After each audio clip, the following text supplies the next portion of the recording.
Assalamualaikum warahmatullahi wabarakatuh. Kami dari kelompok 2 ingin mempresentasikan tentang karakteristik dan perbedaan individu. Saya Tria Putri Lestari dan rekan saya Tiara Permata Sudrajat, Vanessa Syahrani Hidayah, dan Zulfita Maharani. Langsung saja kita mulai dari penyampaian materi pertama yang akan disampaikan oleh saya sendiri. Yang pertama itu ada individu dan karakteristiknya. 1. Pengertian individu. Manusia adalah makhluk yang dapat dipandang dari berbagai sudut pandang. Sejak ratusan tahun sebelum Isa, manusia telah menjadi salah satu objek filsafat, baik objek formal yang mempersoalkan hakikat manusia, maupun objek material yang mempersoalkan manusia sebagai apa adanya manusia dan dengan berbagai kondisinya.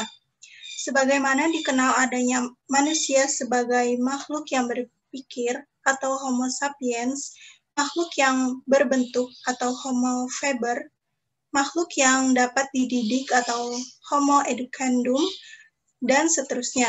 Berbagai pandangan itu membuktikan bahwa manusia adalah makhluk yang kompleks. Next. Bangsa Indonesia menganut pandangan bahwa yang dimaksud manusia secara utuh adalah manusia sebagai pribadi yang merupakan pengejawantahan manunggalnya berbagai ciri atau karakter hakiki atau sifat kodrati manusia yang seimbang antara berbagai segi, yaitu antara segi 1 individu dan sosial, 2 jasmani dan rohani, 3 dunia dan akhirat. Next. Keseimbangan hubungan tersebut menggambarkan keselarasan hubungan antara manusia dengan dirinya, manusia dengan sesama manusia, manusia dengan alam sekitar atau lingkungannya, dan manusia dengan Tuhan. Uraian tentang manusia dengan kedudukannya sebagai peserta didik haruslah menempatkan manusia sebagai pribadi yang utuh. Dalam kaitannya dengan kepentingan pendidikan, akan lebih ditekankan hakikat manusia sebagai kesatuan sifat makhluk individu dan makhluk sosial, sebagai kesatuan jasmani dan rohani, dan sebagai makhluk Tuhan dengan menempatkan hidupnya di dunia sebagai persiapan kehidupannya di akhirat. Next. Sifat-sifat dan ciri-ciri tersebut merupakan hal yang secara mutlak disandang oleh manusia sehingga setiap manusia pada dasarnya sebagai pribadi atau individu yang utuh. Individu berarti tidak dapat dibagi atau undivided, tidak dapat dipisahkan keberadaannya sebagai makhluk yang pilah, tunggal, dan khas. Seseorang berbeda dengan orang lain karena ciri-cirinya yang khusus itu. Webster's 743. Menurut Kamus Eccles dan Sadali, individu adalah kata benda dari individual yang berarti orang, perorangan, oknum. Eccles 1075-519. Berdasarkan pengertian tersebut, dapat dibentuk suatu lingkungan untuk anak yang dapat merangsang perkembangan potensi-potensi yang dimilikinya dan akan membawa pertumbuhan-pertumbuhan apa saja yang diinginkan dalam kebiasaan dan sikap-sikapnya. Jadi, anak dibantu oleh guru, orang tua, dan orang dewasa lainnya untuk memanfaatkan kapasitas dan potensi yang dibawanya dalam mencapai pertumbuhan dan perkembangan yang diinginkan. Next. Yang kedua ada karakteristik individu. Setiap individu memiliki ciri dan sifat atau karakteristik bawaan dan karakteristik yang diperoleh dari pengaruh lingkungan. Karakteristik bawaan merupakan karakteristik keturunan yang dimiliki sejak lahir, baik yang mengangkut faktor biologis maupun faktor sosial. Faktor sosial psikologis, natur dan nurtur merupakan istilah yang biasa digunakan untuk menjelaskan karakteristik-karakteristik individu dalam hal fisik, mental, dan emosional pada setiap tingkat perkembangan. Menurut Kamus Besar Bahasa Indonesia tahun 2008, karakter merupakan sifat-sifat kejiwaan, akhlak, atau budi pekerti yang membedakan seseorang dengan orang lain. Dengan demikian, karakter adalah nilai-nilai yang unik, baik yang terpatri dalam diri dan terjewantahkan dalam perilaku. Kementerian Pendidikan Nasional tahun 2010. Karakter dapat dimaknai sebagai nilai dasar yang membangun pribadi seseorang, terbentuk baik karena pengaruh hereditas maupun pengaruh lingkungan yang membedakannya dengan orang lain, serta diwujudkan dalam sikap dan perilakunya dalam kehidupan sehari-hari. Sikap dan perilaku budi pekerti atau nilai-nilai karakter mengandung 5 jangkauan, yaitu berhubungannya dengan Tuhan, diri sendiri, keluarga, masyarakat, dan bangsa, serta alam sekitar. Nilai-nilai karakter tersebut adalah sebagai berikut. Yang pertama, yang berhubungan dengan Tuhan, yaitu beriman, bertakwa, bersyukur, jujur, berdisiplin, pemaaf, pemurah, penyayang, mawas diri, pengabdian, berpikir jauh ke depan, tawakal, ikhlas, sabar, amanah, dan beradab. Yang kedua, yang berhubungan dengan diri sendiri, bekerja keras, berani memikul resiko, berdisiplin,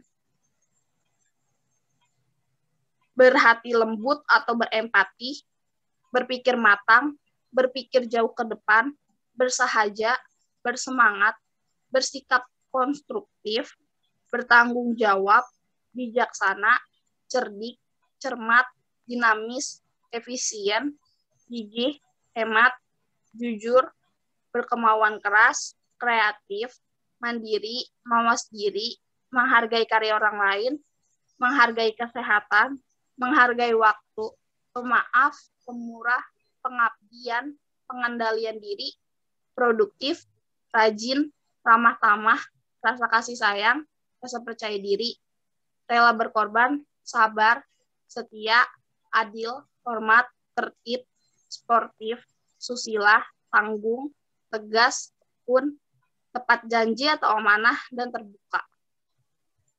Yang ketiga ada yang berhubungan dengan keluarga, bekerja keras, berpikir jauh ke depan, bijaksana, cerdik, cermat, jujur, berkemauan keras, lugas, menghargai kesehatan, menghargai waktu, tertib, pemaaf, pemurah, pengabdian, ramah tamah, rasa kasih sayang, rela berkorban, sabar, setia, adil, hormat, sportif, susila, tegas, tepat janji atau amanah, dan terbuka.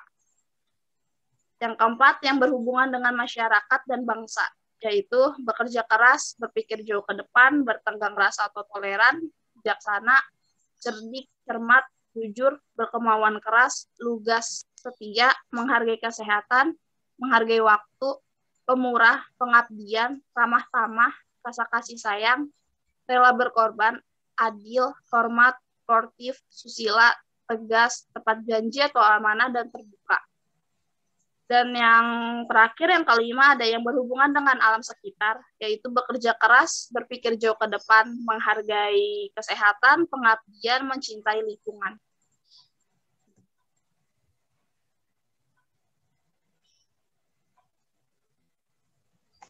Kemudian ada perbedaan individu. Setiap orang, apakah ia seorang anak ataupun orang dewasa, baik dalam suatu kelompok maupun seorang diri, disebut dengan individu. Sifat individual adalah sifat yang berkaitan dengan orang per orang, berkaitan dengan perbedaan individual seseorang. Maka perbedaan dalam perbedaan individual, menurut Landgren, menyangkut variasi yang terjadi baik variasi pada aspek fisik maupun psikologis. Seorang guru tahun ajaran baru selalu berhadapan dengan siswa yang berbeda satu sama lain. Bahkan siswa dalam satu kelas pun memiliki ciri dan sifat yang berbeda.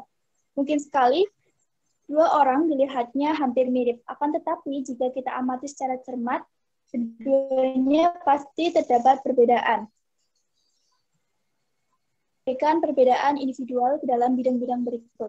Yang pertama ada perbedaan fisik, meliputi jenis kelamin, usia, berat badan, tinggi badan, warna kulit, penglihatan, nada suara, tinggi loncatan, dan semacamnya. Kemudian yang kedua ada perbedaan sosial meliputi status ekonomi, agama, kelompok sosial, dan semacamnya. Dan yang ketiga ada perbedaan kepribadian, watak, sifat, perasaan, perilaku, dan sejenisnya. Yang keempat ada perbedaan intelijensi dan kemampuan dasar yang meliputi sangat mampu, mampu, dan kurang mampu. Next. Yang kelima ada perbedaan kecakapan dan kepandaian di sekolah yang meliputi sangat cakap, cakap, kurang cakap, atau sangat pandai, pandai, dan kurang pandai. Dan yang keenam ada perbedaan kognitif, yaitu perbedaan kemampuan yang berkaitan dengan penguasaan ilmu pengetahuan dan teknologi. Kemampuan ini sangat ditentukan oleh inteligensi individu. Dan yang ketujuh, perbedaan individual dalam kecakapan bahasa. Kemampuan tiap individu dalam berbahasa berbeda-beda. Kemampuan berbahasa merupakan kemampuan seseorang untuk menyatakan buah pikirannya dalam bentuk ungkapan kata dan kalimat yang penuh makna, logis, dan sistematis. Perbedaan individu dalam kecakapan motorik. Kemampuan motorik dipengaruhi oleh kematangan pertumbuhan fisik dan tingkat kemampuan berpikir.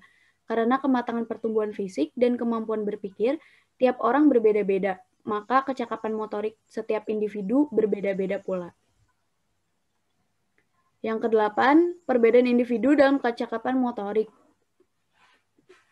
Yang kesembilan, perbedaan dalam latar belakang. Latar belakang keluarga, baik dilihat dari segi sosial, ekonomi, maupun sosiokultural, individu adalah berbeda-beda. Demikian pula lingkungan sekitarnya, baik lingkungan sosial maupun lingkungan fisik, memberikan pengaruh yang berbeda-beda. Dengan demikian, latar belakang individu berbeda satu dengan yang lain.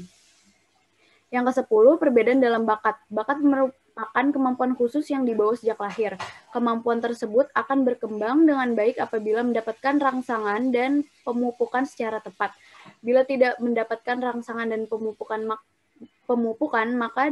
maka bakat tidak dapat berkembang secara maksimal. Malah mungkin tidak berkembang sama sekali. Disinilah letak penyebab adanya perbedaan bakat individu. Yang ke-11, perbedaan dalam kesiapan belajar. Perbedaan individu ini sangat ditentukan oleh pengaruh latar belakang keluarga dan lingkungan. Sikap apatis, pemalu, dan kurang percaya diri, albat dari kesehatan yang kurang baik, cacat tubuh, dan latar belakang yang miskin, pengalaman mempengaruhi perkembangan pemahaman dan ekspresi diri. Inilah yang mengakibatkan kesiapan belajar individu berbeda-beda.